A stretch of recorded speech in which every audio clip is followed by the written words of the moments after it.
Que tout à l'heure, nous aurons le grand plaisir de recevoir Olivier de Carsozon qui sera avec nous en direct sur ce plateau pour nous parler de son dernier livre, Ocean's Songs, qu'on a absolument adoré, publié aux éditions du Cherche Midi, dans lequel il raconte ses océans, ses voyages, sa perception, sa solitude. Il se dévoile de manière assez intime. On en parlera avec lui tout à l'heure. Mais en attendant, on va vous rassurer. Si vous êtes célibataire, de 25 à plus de 80 ans, cette chronique est pour vous. Terminez les agences matrimoniales, les sites de rencontres sur Internet. On vous l'assure, grâce à nous ce matin, vous allez trouver la solution pour rencontrer l'âme sœur. C'est ce que vous nous dites en tout cas. La solution, je vous le promets.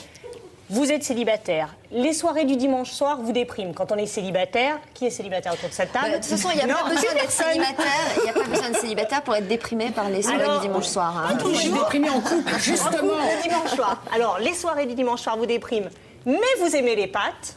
Oui. Eh bien, j'ai peut-être la solution pour vous. Mais que regardez. Le dimanche soir. Oui. Ça marche que le dimanche soir. Que le dimanche soir. Vous aimez les pâtes? Regardez. Ça marche avec les lasagnes aussi. Vous êtes célibataire, vous avez plus de 40 ans, vous aimez les pâtes et les soirées du dimanche soir vous dépriment. Alors à cet au programme, on a trouvé la solution pour vous faire rencontrer l'âme sœur. Inscrivez-vous au Pasta Party.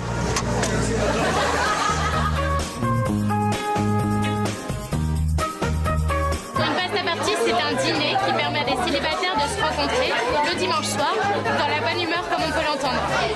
Bon appétit! Pour participer à une pasta party, il y a vraiment 3 critères. Le premier, c'est avoir envie de rencontrer des nouvelles personnes. Évidemment, aimer les pâtes et être disponible le dimanche soir. Il faut s'inscrire sur un site internet afin que nous, on réalise les plans de table pour que les affinités se créent dans le meilleur des mondes. C'est ma première pasta party. Le lieu du dîner est dévoilé 48 heures avant le jour J et bien évidemment, les convives ne se connaissent pas. Pour détendre l'atmosphère, un chef de table est nommé. Le chef de table va vous accueillir, va vous mettre à l'aise, va tout de suite vous présenter à quelqu'un, vous dire voilà, je m'appelle Héloïse, je te présente un tel, etc. Ce qui fait que tout de suite vous êtes intégré et vous n'êtes pas là comme une godiche en train de vous dire qu'est-ce que je fais de mes mains, de mon sac et de mon verre en fait. Je qualifierais ça de maîtresse de maison. En général, nous sommes 8, donc 4 couples. Donc je les accueille, je les présente et j'anime la table. C'est la deuxième fois que je viens sur la pasta party. Quand on est célibataire, c'est quand même très agréable d'élargir son cercle d'amis. Pour le départ, il faut quand même être honnête, c'est pour rencontrer un célibataire, tant qu'à faire. Pas de rencontre amoureuse, en tout cas de rencontre amicale, oui.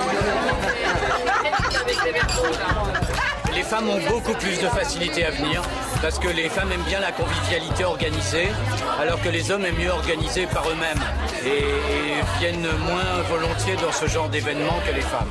Et donc, d'ailleurs, il y a plus de femmes que d'hommes, ça c'est un problème récurrent. C'est bon, j'en parle un petit peu. T'as vu la technique? Oh, t'as pas été servi. Je suis plutôt timide, donc c'est vrai que ça met des barrières quand même. Donc les pastas party te conviennent parce que là... Ah oui, bon, on parlait pas, mais sinon le reste... Ils ne se connaissaient pas, mais quelques coups de fourchette et quelques verres plus tard, les liens se resserrent.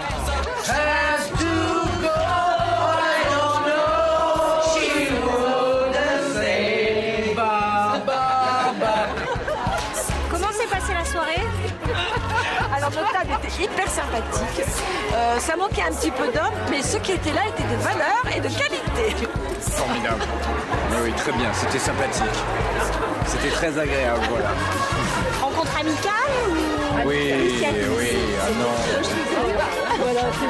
François rentrera seul ce soir, le grand amour l'attend peut-être à la prochaine Pasta Party. À mon avis, c'est le genre de truc que détesterait Olivier de Carsozon. On lui posera la question tout à l'heure. Mais il en faut pour tous les goûts, Sophie. Bon, donc, alors là, c'est le dimanche soir. On va manger des pâtes. J'espère qu'elles sont bonnes déjà. Elles sont très bonnes. En tout cas, ils ont l'air très contents. Hein. Il y a de l'ambiance. Il y a vraiment ils doivent pas manger que des pâtes.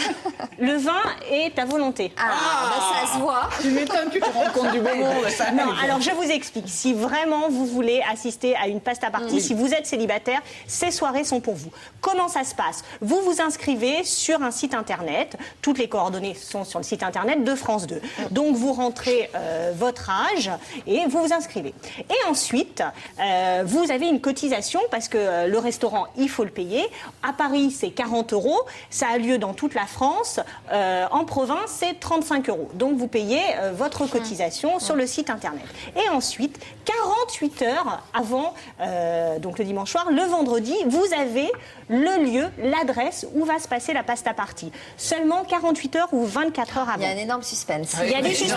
Parce que le lieu peut avoir une influence considérable c'est pas sur ça. le C'est pour résultat. pas que les gens... vous pouvez arriver avec un copain ou une copine, mais vous ne serez pas ensemble à table. Vous êtes séparés. Le but du jeu, c'est de rencontrer... C'est de créer du lien. Social et voire plus si affinité. Ah oui. Voilà. Donc il y a 2 tranches d'âge. Là, nous sommes allés dans une soirée pour les 40-60, mais il y a aussi pour les plus jeunes, 25-40. Et on peut pas faire 25-60 si on a envie. Non, on peut pas faire 25-60. Là, mais c'est comme ça. c'est vrai. Pour l'instant, non, parce que les gens, là, je vous assure, la majorité des gens qui étaient là ce soir-là, c'était des personnes divorcées, des veufs, des veuves. Enfin, il y avait un petit peu tout. Et ces soirées sont un petit peu différentes. Si vous mélangez des gens de 25 ans avec des gens de 55 ans, il n'y aura pas la même alchimie. Mais oui. Voilà. Et puis, voilà. Les gens se mettent ensemble. Est-ce qu'on a des résultats précis, concrets? Est-ce que ça marche? Il y a eu des rencontres. Donc bien les sûr pâtes que sont ça marche. libératrices d'endorphines et de certaines exactement. hormones. Bien sûr que ça marche. Il y a des couples qui se créent et il y a aussi des amitiés. Ce qui n'est pas évident sur les 40-60, c'est ce qu'on nous a expliqué, ce qu'on a vu dans le reportage. Malheureusement, il y a plus de femmes que d'hommes qui s'inscrivent. Parce que les femmes, elles vont beaucoup plus de l'avant et elles se libèrent. Bien sûr, on vous l'a dit, elles sont plus fines, elles vont plus de l'avant. Les hommes sont beaucoup plus... Dans ce genre de soirée, nous, on l'a vu sur place, on l'a constaté, les hommes sont beaucoup plus frileux. Oui. Bon, en tout cas, ce que je retiens, et ce qui est peut-être sympa dans l'idée, c'est qu'on n'est pas en tête-à-tête. Donc, c'est peut-être plus facile pour se laisser aller sur le reportage, et pour choisir, mine de rien. Voilà. Choisir. Il y a du choix. Dernière chose, est-ce que tous les célibataires sont des bonnes pâtes?